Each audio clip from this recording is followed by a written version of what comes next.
Tipos de texto, tipologias textuais. Se a gente colocar assim, uma busca no Google, tipos de texto, tipologias textuais, provas de concurso, vai dar um bocado de resultado. Porque é uma matéria que as bancas gostam muito de cobrar. É claro que para uma pessoa entender um texto, no sentido puro do entendimento, a rigor, ela não precisa saber essa classificação da tipologia textual. Então, eu posso entender muito bem um texto sem ter o domínio dessa nomenclatura, porque afinal de contas é uma nomenclatura. Mas é uma matéria que faz parte da matéria teórica, do conjunto de matérias teóricas que são cobradas na prova ou nas questões de interpretação de texto.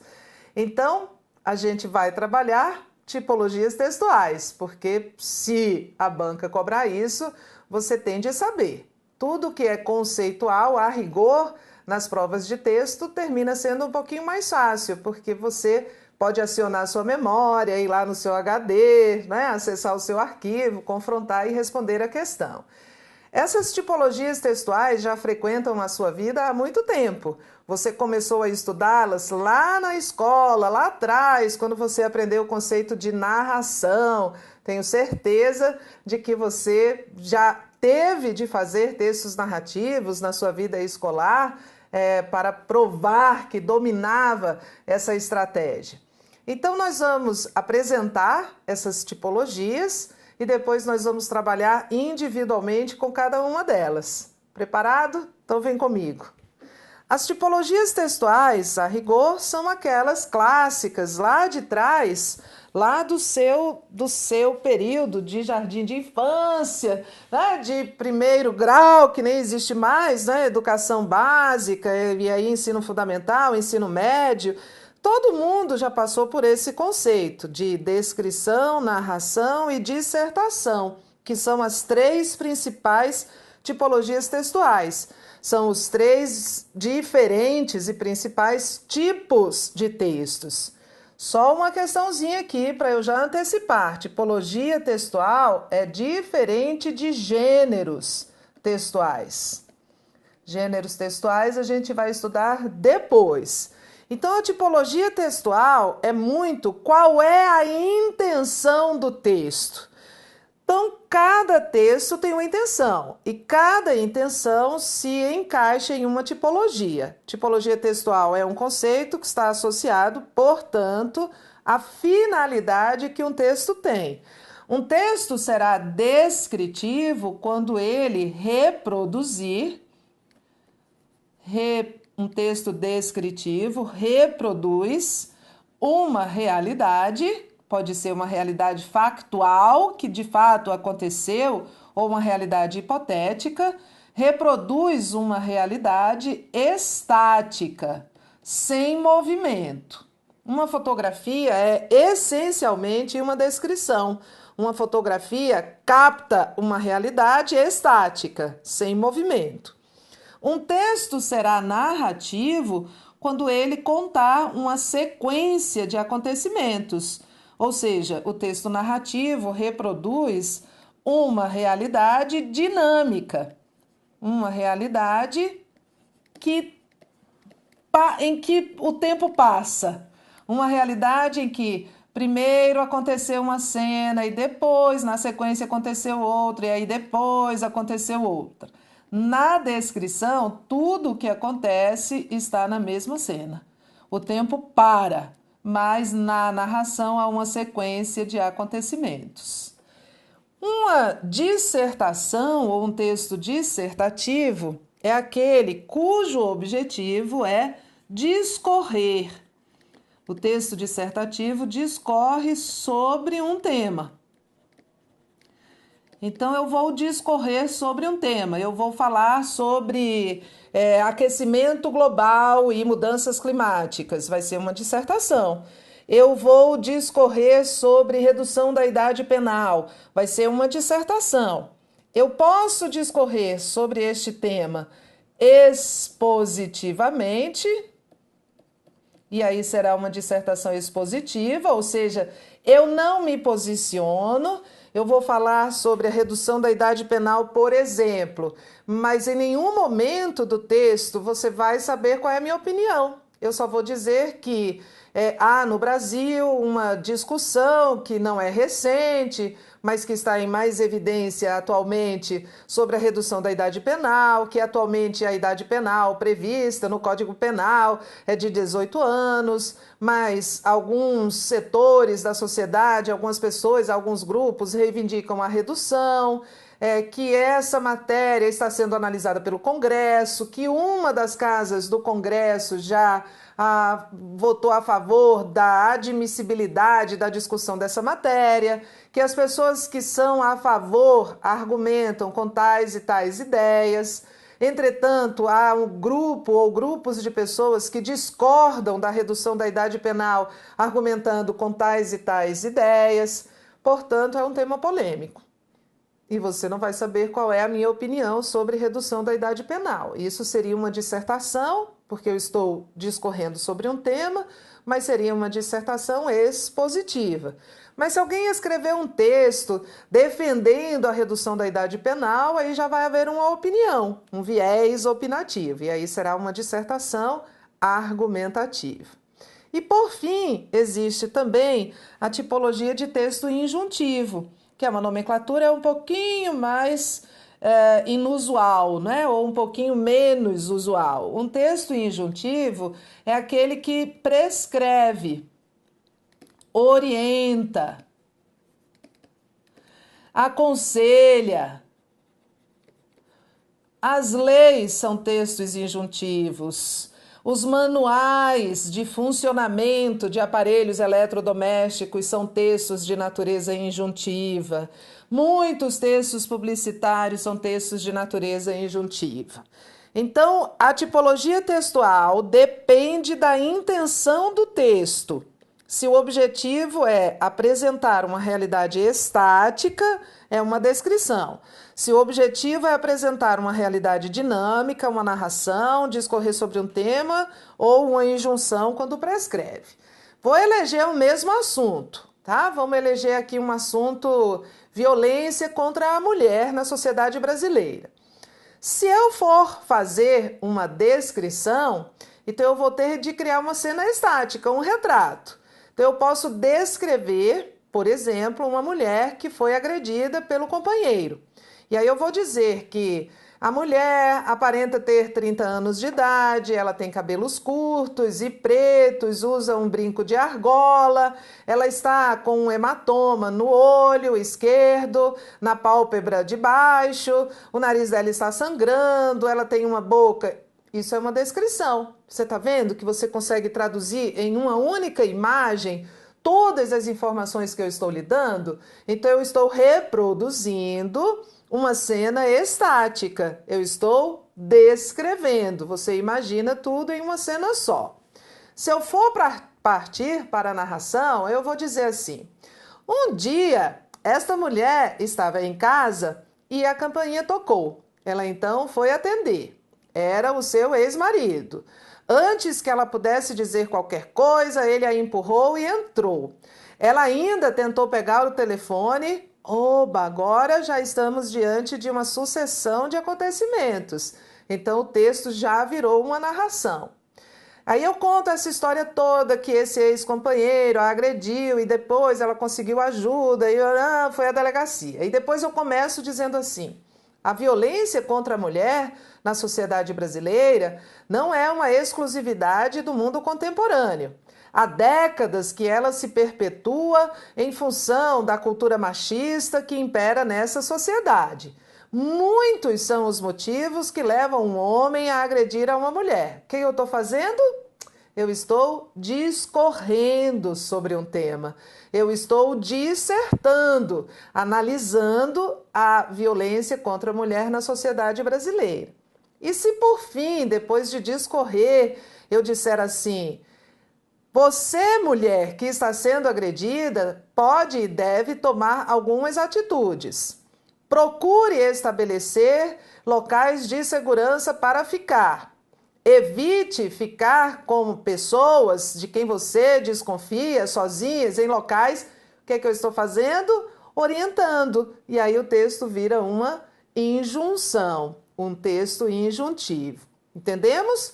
Fiz o percurso por todas as tipologias. Nós vamos trabalhar cada uma delas depois, mas é importante que você tenha essa visão sistematizada, essa visão sistêmica, essa visão global. Vamos fazer uma primeira questão? Observe os trechos abaixo. Aí, antes de ler a questão, olha, cada questão que eu leio, cada questão que eu faço, é um texto que eu estou interpretando. Você sabe disso, né? Já devo ter falado disso. Cada questão que eu faço, seja na prova de língua portuguesa, seja na prova de direito constitucional ou direito administrativo, toda questão que eu faço é um texto que eu interpreto. Então, a primeira coisa é que, antes de observar os trechos que ele está me dando, eu quero saber o que ele quer de mim, porque aí eu já observo os textos sabendo o que procurar. Quanto ao tipo de texto, esses trechos são, respectivamente, então eu já sei que ele vai cobrar tipologia, argumentação, narração, descrição, descrição. Então, eu já vou ler os fragmentos buscando isso. Vamos lá, primeiro fragmento. Foi naquele ano que fiz uma das muitas mudanças em minha vida, indo morar em Florianópolis. Bom, existe um personagem, eu fiz em minha vida, e existe uma mudança de estado. Eu não morava em Florianópolis e fui morar em Florianópolis, é o que está implícito aqui. Bom, então se há um personagem que passou por uma mudança de estado não no sentido de estado, comunidade da federação, mas uma mudança de estado, assim, eu vivia uma situação e passei a viver outra, então é uma narração, tá? Existe um personagem, existe uma mudança de situação. 2. A impermanência é uma das marcas de nosso tempo. A impermanência é uma das marcas de nosso tempo. O que ele está fazendo? Descrevendo o que é a impermanência. Esse verbo aqui, que é o verbo ser, que é um verbo de ligação, ele é um verbo muito usado na descrição, na conceituação. O conceito é uma descrição. Então, isso aqui é uma descrição. E o último, tudo muda rápido e quem aceita essa realidade e consegue exercitar sua capacidade de adaptação já sai com vantagens. Bom, ele está discorrendo sobre um tema que é a mudança e ele está dando uma opinião. As pessoas, tudo muda rápido e quem aceita isso se adapta com maior vantagem. Então, eu preciso só entender a base das diferenças entre essas tipologias para responder a questão. No primeiro, eu tenho um personagem que passou por uma mudança de situação. No segundo, eu tenho um conceito, que é uma descrição da impermanência. E no terceiro, eu tenho uma avaliação deste tema, que é a mudança rápida do mundo. Descrição ou narração, descrição e dissertação. Como é uma dissertação em que há uma opinião, então é uma dissertação argumentativa. Então, é o mesmo que dizer que é uma dissertação. Então, vamos lá, narração, descrição e dissertação, argumentação. É essa aqui. Bom, sobre a descrição, primeira modalidade que nós vamos trabalhar, primeira tipologia que nós vamos trabalhar. Dificilmente um texto terá natureza só descritiva. A descrição termina sendo um recurso ou para a narração. Então, antes de narrar uma história, eu descrevo a personagem ou o ambiente ou as duas coisas em que essa história vai ocorrer. Ou pode até ser um recurso da dissertação. Antes de discorrer sobre um tema, eu faço o conceito deste tema. O objetivo da descrição é reproduzir uma realidade estática, não há mudança de situação, não há mudança de estado. E as principais características, você não precisa encontrar todas, mas as principais características é que é um retrato verbal, é um retrato falado, há uma ausência de ação e relação de anterioridade ou posterioridade entre as frases, não existe isso. Há um predomínio de substantivos, adjetivos e há um predomínio de termos concretos, há muitos termos concretos em uma descrição.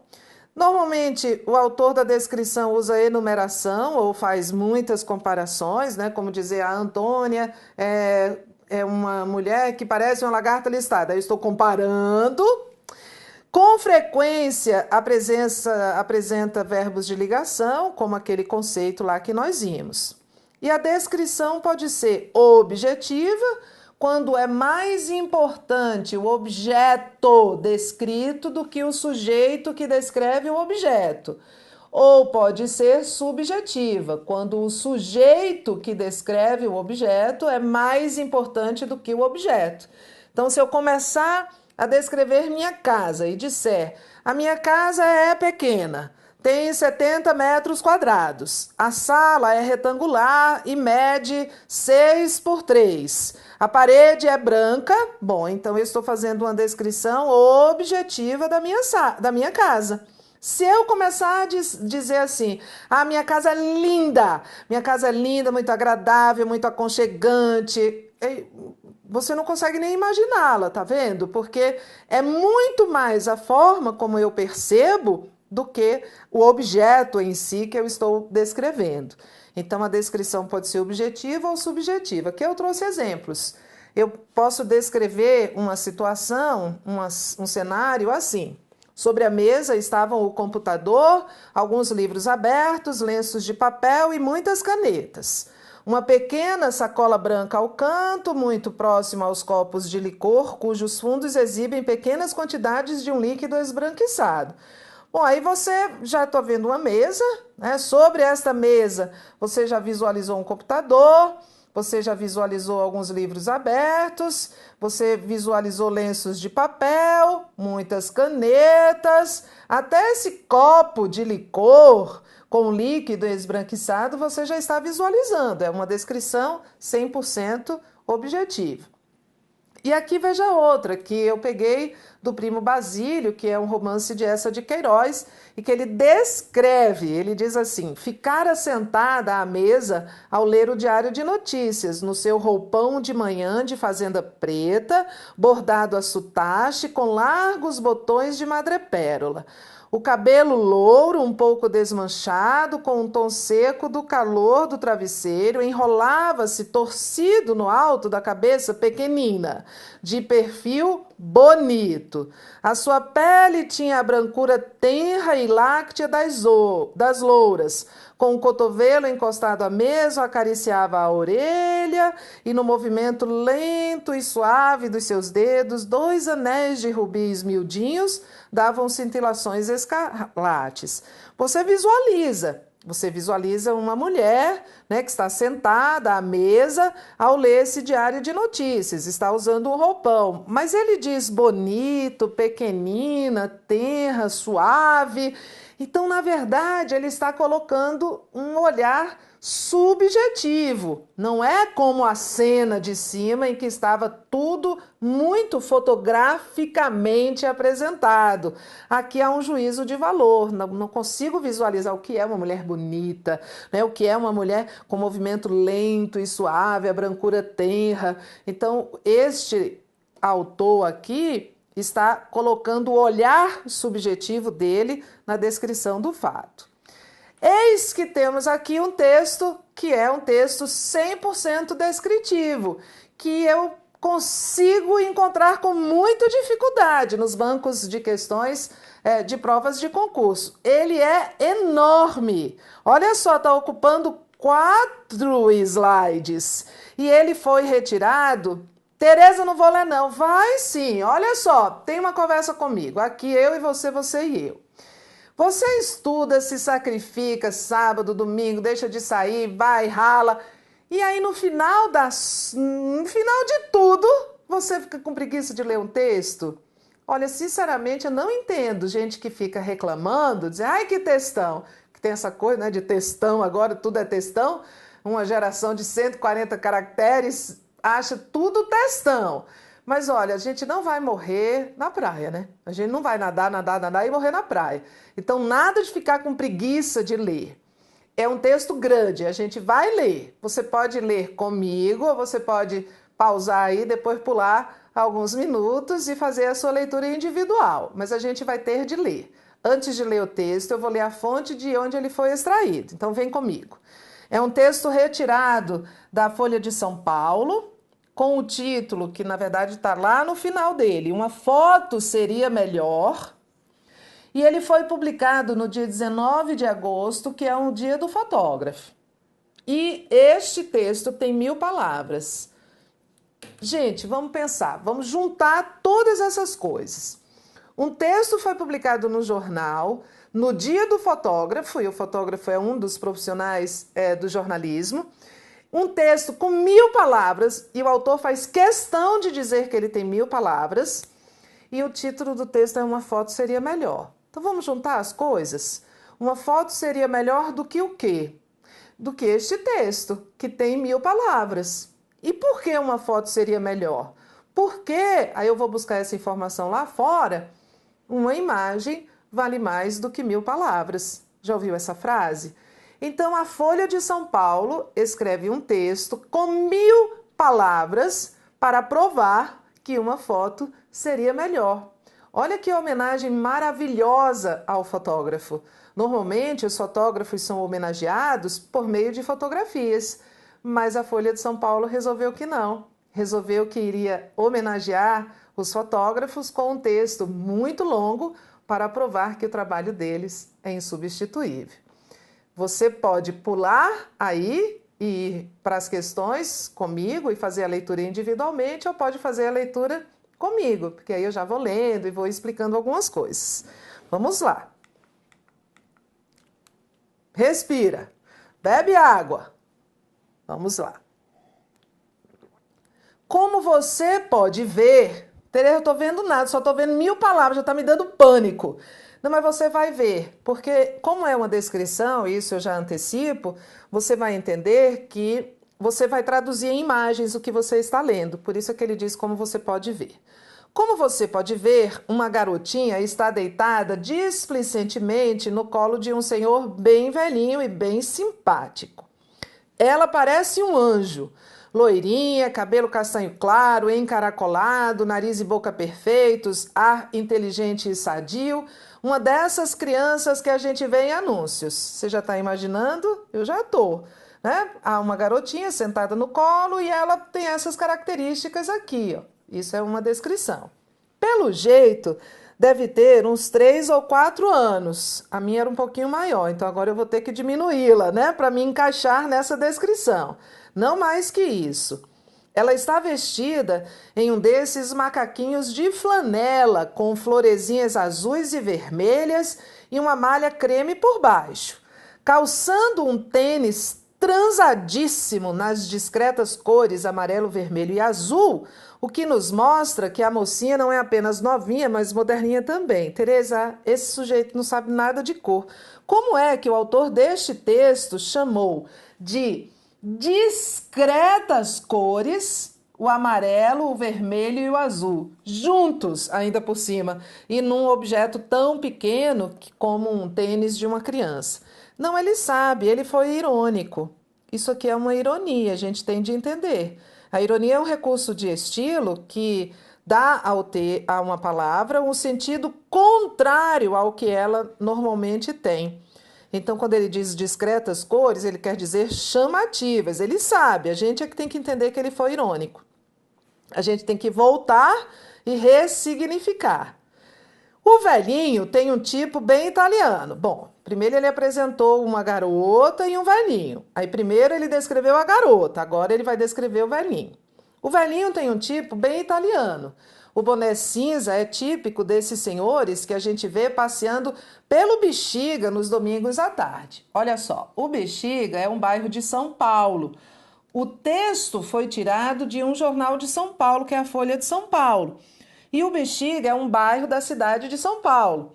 E é um bairro de história de imigração italiana. Então, Para uma pessoa deste contexto, fica fácil visualizar o que seria um senhor passeando pelo Bexiga nos domingos à tarde. É como se fosse um estereótipo.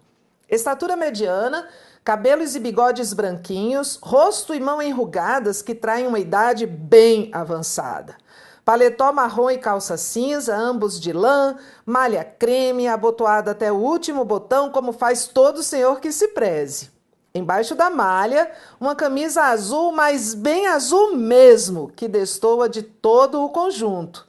O que prova que o cavalheiro e a mocinha apreciam cores fortes. Opa, ele sabe que essas cores são fortes. Estava sendo irônico. Pela roupa que os dois estão vestindo, bom, então agora ele vai voltar a falar dos dois. Ele apresentou os dois, depois ele falou só da menina e depois só do velho. Agora ele vai voltar a falar dos dois. Pela roupa que os dois estão vestindo e pela carinha rosada dela, deve estar fazendo muito frio. Fato que o ar ennevoado e cinzento do jardim, que está atrás deles, agora ele vai colocar no cenário, porque até agora eu estava visualizando as personagens, mas não sabia em que cenário elas estavam, mas agora eu já ponho no jardim. Venha comprovar. Os dois estão sentados em um balanço de madeira de cor verde, desses em que cabem apenas duas pessoas e que são bastante comuns em quintais, varandas e jardins de casas de classe média alta. Ela está comodamente estirada, com a cabeça entre o ombro e a barriga do velhinho e os pés apoiados numa almofada de crochê de cor creme. Nas mãos, ela traz um livro de histórias cheio de desenhos coloridos. Livro esse que, olhando atentamente, você verá que se trata da história da Bela Adormecida. O que, aliás, é muito engraçado, porque enquanto a Bela conta a história da Bela Adormecida, o velho é que adormeceu. Ele dorme a sono solto, com uma mão envolta na dela e a outra apoiada sobre sua própria perna direita, na altura do joelho. Ambos, à sua maneira, estão sonhando. Ele sonha dormindo, ela sonha acordada. A menina está divagando no colo do avô. Isso mesmo, do avô. Porque o velho que você está vendo só pode ser o avô dela. Pela intimidade com que ela está comodamente instalada no colo dele, percebe-se que não pode ser visita, pessoa de cerimônia, e sim alguém bem chegado, alguém da família. Para um estranho, ouvir essa história contada por uma criaturinha tão linda seria uma novidade excitante que dificilmente o faria cair no sono. E se não fosse por isso, um estranho também não cairia no sono, pelo menos por dever de educação. Resistiria bravamente até a Bela Adormecida acordar. Além disso, é só olhar para a roupa caseira que ele está usando para perceber que não é alguém que foi fazer uma visita. É pessoa da casa mesmo, pai não é. Ele é muito velhinho para ser o pai dela e pouco provavelmente seria um tio, tanto pela idade quanto pela disponibilidade e paciência. Tio dá doces, presentes, mas ouvir histórias intermináveis, contadas por uma narradora que de vez em quando divaga, tio não faz. Só pode ser mesmo um avô, ouvindo pela milésima vez a mesma história, que para ele deve ser sempre igual e para ela deve ser sempre diferente. Ela, por sua vez, não se deve importar com que seu ouvinte durma. Afinal, ela só quer colo e aquela mão terna, enrugada e querida em volta da sua cintura pequenina.